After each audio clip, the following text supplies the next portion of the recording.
আমার ফেভারিট ফলের সিজন কিন্তু এসেই গেল। আর এই ফেভারিট ফলের সিজন আসা মানে নতুন নতুন অনেক টাইপের রেসিপি ইনভেন্ট করা। আজকে কিন্তু তোমাদের জন্য একটা দারুণ ফেভারিট আমার একটা রেসিপি নিয়ে এসেছি, যেটা মা যখন বানায় বাড়িতে প্রায় ধরে নাও 6 মাস ধরে এতটাই বানিয়ে রাখি যেন ডেলি খেতে পারি। তো বন্ধুরা, welcome back to my channel Payel tasty travels. যেমন কি ভিডিওর প্রথমেই তোমাদের বললাম যে আমার ফেভারিট ফলের সিজন এসে গেছে। আর এই রেসিপিটার নাম কি? এই রেসিপিটার নাম হচ্ছে ম্যাঙ্গো টক ঝাল মিষ্টি আচার। নামটা শুনেই কিন্তু জিভে জল চলে আসছে। অনেস্টলি বলছি, খেতে কিন্তু তার ডাবলের চেয়েও ডাবল ভালো। খালি যে তোমরা সাইডে ভাতের সাথে খাবে সেটা না, এটা কিন্তু লুচি, পরোটা, রুটির সাথে কিন্তু দারুণ লাগে খেতে। তো দেখা যাক আমাদের এই ম্যাঙ্গো টক ঝাল মিষ্টি আচারটা কিভাবে বানানো হয়। ফার্স্ট অফ অল আমরা কিন্তু আমটাকে ভালো করে ধুয়ে এমনভাবে কেটে রেখেছিলাম। সকালে আমরা কেটেছিলাম, তাই বিকেলে বানিয়েছিলাম বলে আমটা একটুখানি কালো হয়ে গেছে। আর এমনি তো কোনো প্রবলেম হয় না।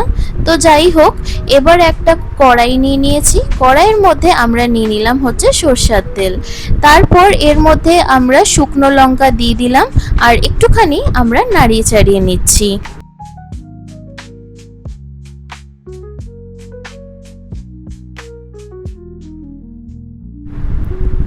তারপর আমরা এর মধ্যে 5 ফোড়ন দিয়ে দিয়েছি।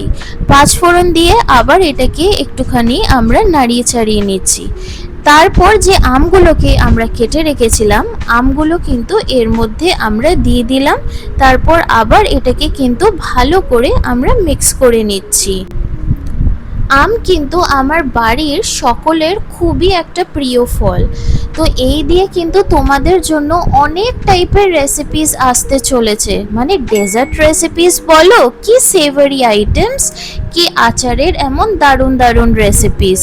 আর এগুলো পেতে হলে কিন্তু তোমাদেরকে এই চ্যানেলটা সাবস্ক্রাইব করে নিতে হবে, আর কিন্তু বেল আইকনটা প্রেস করে নিতে হবে। তাহলেই তো এমন টাইপের দারুণ দারুণ আমের রেসিপিগুলো তোমাদের নোটিফিকেশনে একেবারে পৌঁছে যাবে।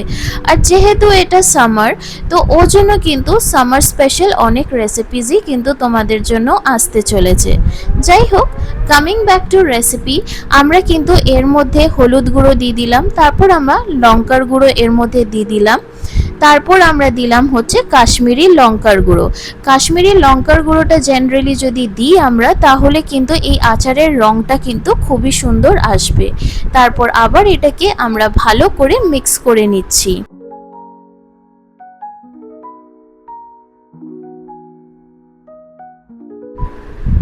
এই আচারের রেসিপিটা কিন্তু না খুবই ইজি বানানো।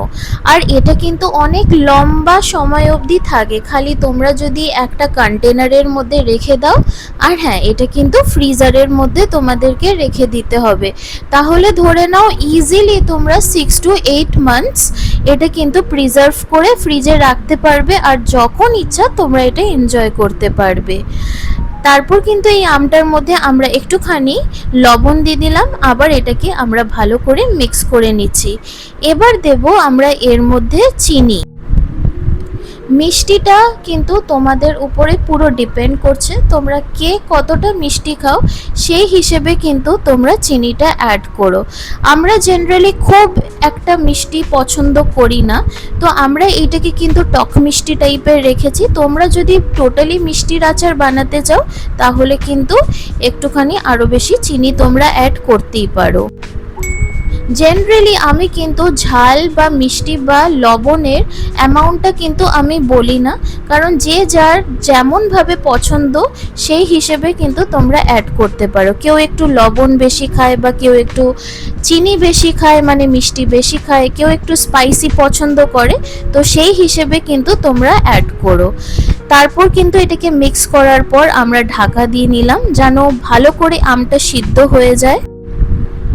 ঢাকাটা খুলেই কিন্তু আবার এটাকে আমরা ভালো করে নাড়িয়ে চাড়িয়ে নিচ্ছি। আমরা দেখছি যে কতটা আমাদের আমটা নরম হলো কি হলো না, বা আবার যদি না হয় আবার একটুখানি ঢাকা দিয়ে আমাদেরকে এটা ভালো করে সিদ্ধ করে নিতে হবে। এই প্রসেসটা যতক্ষণ আমাদের না হচ্ছে এমনিভাবে কন্টিনিউ করে যেতে হবে। এবার হচ্ছে আমরা কিছু স্পাইসেস দেব, যেটার জন্য আমরা একটা আলাদা প্যান নিয়ে নিলাম। ওর মধ্যে আমরা নিয়ে নিলাম হচ্ছে শুকনো লঙ্কা। শুকনো লঙ্কাটাকে একটুখানি আমাদেরকে এমনভাবে রোস্ট করে নিতে হবে, তারপর আমরা একটা আলাদা প্লেটের মধ্যে তুলে রাখছি। এবার আমরা কিছু স্পাইসেস দেব। তো প্রথমেই আমরা দিয়ে দিলাম হচ্ছে ধনে, তারপর এর মধ্যে আমরা দিয়ে দিলাম হচ্ছে জিরে,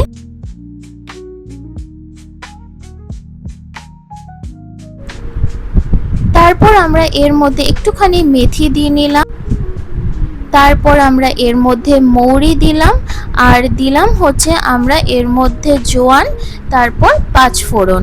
এগুলোকে দিয়ে কিন্তু আমাদেরকে ভালো করে রোস্ট করে নিতে হবে।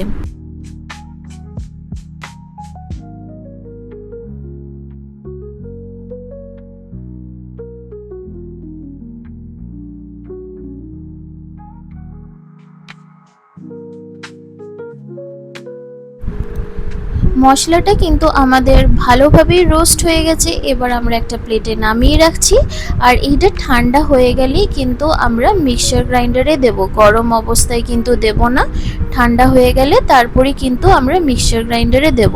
আর এটাকে কিন্তু আমরা গ্রাইন্ড করে নেব। খুব যে মিহিভাবে গ্রাইন্ড করব সেটা না, একটুখানি আস্ত আস্ত থাকবে, অমনভাবেই কিন্তু আমরা গ্রাইন্ড করব। তারপর এই মশলাটাকে কিন্তু আমরা ওই আচারটার মধ্যে এমনভাবে ছড়িয়ে দেব। আমরা কিন্তু 2 স্পুন দিয়েছি, যে যেমন কোয়ান্টিটি বানাবে সেই হিসেবে কিন্তু মশলাটা অ্যাড করবে। তারপর আবার এটাকে আমরা ভালো করে মিক্স করে নিচ্ছি।